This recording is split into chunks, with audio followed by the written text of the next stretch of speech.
Hello stew hello student, मैं Bimlesh physics classes में आपका स्वागत करता हूं। आज हम पढ़ेंगे वैद्युत द्विध्रुव और वैद्युत द्विध्रुव आघूर्ण। आज की टॉपिक है वैद्युत द्विध्रुव और वैद्युत द्विध्रुव आघूर्ण। वैद्युत द्विध्रुव क्या होता है? वह निकाय जिसमें दो बराबर लेकिन विपरीत प्रकार के बिंदु आवेश एक दूसरे से अल्प दूरी पर स्थित होते हैं, विद्युत द्विध्रुव कहलाता है। वह निकाय जिसमें दो बराबर लेकिन विपरीत प्रकार के बिंदु आवेश एक दूसरे से अल्प दूरी पर स्थित होते हैं, वैद्युत द्विध्रुव को कहलाता है। जरा ध्यान दीजिएगा, Q1 प्लस Q और माइनस Q दो आवेश हैं। यह दोनों आवेश का परिमाण तो बराबर है, लेकिन क्या है, इनका प्रकृति जो है अलग अलग है और यह दोनों एक दूसरे से 2l दूरी पर स्थित हैं। तो उसी को लिखा गया विद्युत कि वैद्युत द्विध्रुव अल्प दूरी पर स्थित दो समान परिमाण के, मतलब इन दोनों आवेशों का परिमाण क्या है? समान है, के विजातीय आवेशों के निकाय, मतलब कि दोनों का परिमाण तो समान है लेकिन दोनों का प्रकृति क्या है? अलग अलग है। आवेशों के निकाय को वैद्युत द्विध्रुव कहते हैं। अल्प दूरी पर स्थित दो समान परिमाण के विजातीय आवेशों के निकाय को वैद्युत द्विध्रुव कहते हैं।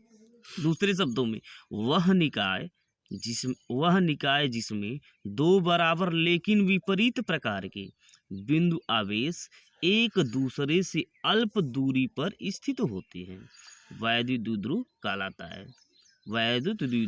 कहलाता है। अब उदाहरण देख लीजिए। उदाहरण जैसे N2H2O2 आदि ऐसे अणु होते हैं जिनमें धनावेशों और ऋणावेशों के केंद्र संपाती होते हैं। N2H2O2 आदि ऐसे परमाणु होते हैं जिनमें धनावेशों और ऋणावेशों के केंद्र संपाती होते हैं।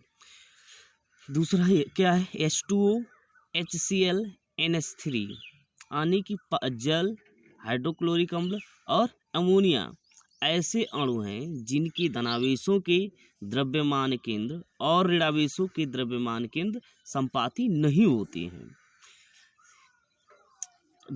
जल, हाइड्रोक्लोरिक अम्ल, अमोनिया या NH2, H2O, HCl, NH3 ऐसे अणु हैं जिनके धनावेशों के द्रव्यमान केंद्र और ऋणावेशों के केंद्र संपाती नहीं होते हैं। फिर से इसको एक बार समझ लिया जाए कि Q और यह माइनस की दो बिंदु आवेश हैं, दोनों का परिमाण क्या है? सेम है, और लेकिन दोनों की प्रकृति क्या है? अलग अलग है। प्रकृति अलग अलग है तो कहा गया कि वह निकाय जो दो बराबर लेकिन, मतलब यह दोनों आवेश, इन दोनों का परिमाण क्या है? बराबर लेकिन विपरीत प्रकार के, मतलब इन दोनों का जो नेचर है विपरीत प्रकार के बिंदु आवेश एक दूसरे से बहुत कम दूरी पर, अल्प दूरी का मतलब बहुत कम दूरी पर स्थित है, तो उसे क्या कहा जाता है? वैद्युत द्विध्रुव कहा जाता है। वैद्युत द्विध्रुव आघूर्ण। वैद्युत द्विध्रुव क्या होता है? वैद्युत द्विध्रुव के किसी एक आवेश और आवेश द्विध्रुव की लंबाई के गुणनफल को उसका वैद्युत द्विध्रुव आघूर्ण कहते हैं। वैद्युत द्विध्रुव के दो आवेशों में से किसी एक आवेश और द्विध्रुव के बीच की लंबाई के गुणनफल को वैद्युत द्विध्रुव आघूर्ण कहते हैं। इसको लिखा क्या गया है?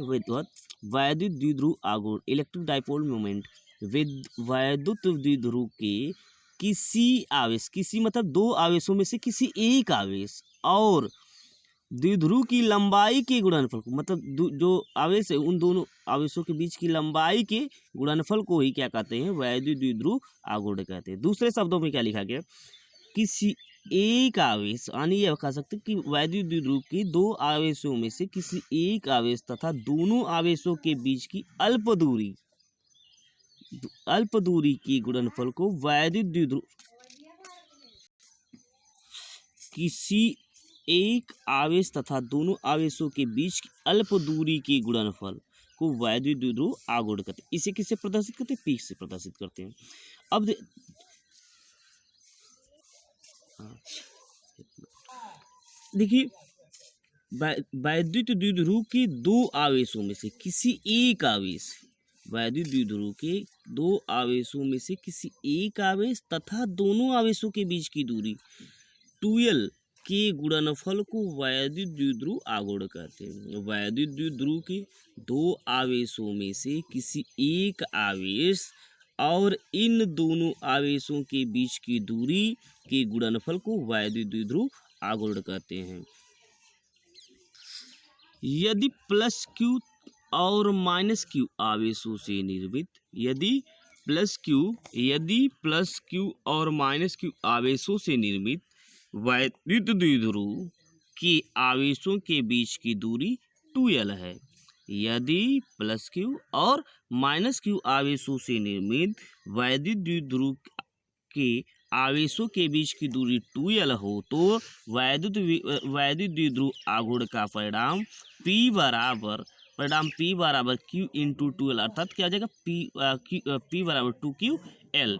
सदिश रूप में वेक्टर P बराबर 2QL P कैप, सदिश रूप में वेक्टर P बराबर 2QL P कैप, जहाँ P कैप वेक्टर P की दिशा में एकांक सदिश है, जहाँ P कैप वेक्टर P की दिशा में एकांक सदिश है। इस तरह वैद्युत द्विध्रुव आघूर्ण एक सदिश राशि है। इस तरह जो वैद्युत द्विध्रुव आघूर्ण है कैसी राशि है? सदिश राशि। इसकी दिशा ऋणावेश से धनावेश की ओर द्विध्रुव अक्ष के अनुदिश होती है। इसकी दिशा ऋणावेश से धनावेश की ओर द्विध्रुव अक्ष के अनुदिश होती है। मात्रक क्या? वैद्युत द्विध्रुव आघूर्ण का SI मात्रक कूलाम मीटर होता है। वैद्युत द्विध्रुव आघूर्ण का SI मात्रक कूलाम मीटर होता है। विमीय सूत्र P is equal Q into 2L से P का विमीय सूत्र बराबर Q का विमीय सूत्र गुणे 2L का विमीय सूत्र। अब देखिए जो 2 है यह एक अंक है, अंक का विमीय सूत्र नहीं होता है। और Q जो है Q को हम लिख सकते हैं धारा गुणे समय, धारा गुणे समय का विमीय सूत्र गुणे लंबाई, L बोले तो लंबाई का विमीय सूत्र। धारा का विमीय सूत्र कैपिटल A होता है, धारा का विमीय सूत्र कैपिटल A होता है, समय का कैपिटल T होता है और लंबाई का कैपिटल L होता है। तो लिख सकते हैं m के पावर 0 LTA, m के पावर 0 LTA विमीय सूत्र हो जाएगा। फिर से देख लीजिएगा सूत्र P बराबर Q इंटू 2L से P का विमीय सूत्र बराबर Q का विमीय सूत्र गुणे 2L का विमीय सूत्र, जबकि 2 जो है इसमें अंक है, अंक का विमीय सूत्र नहीं होता है, जब नहीं होता है। और अभी यह देखिएगा जो आवेश Q है, इस आवेश Q का क्या होता है? धारा गुणे समय का विमीय सूत्र, धारा गुणे समय का विमीय सूत्र गुणे यह क्या? लंबाई का विमीय सूत्र। धारा का क्या होता है? A, समय क्या होता है? T और लंबाई क्या होता है? Capital L। यह इसको जब पूरा लिखेंगे तो m के पावर 0 LTA।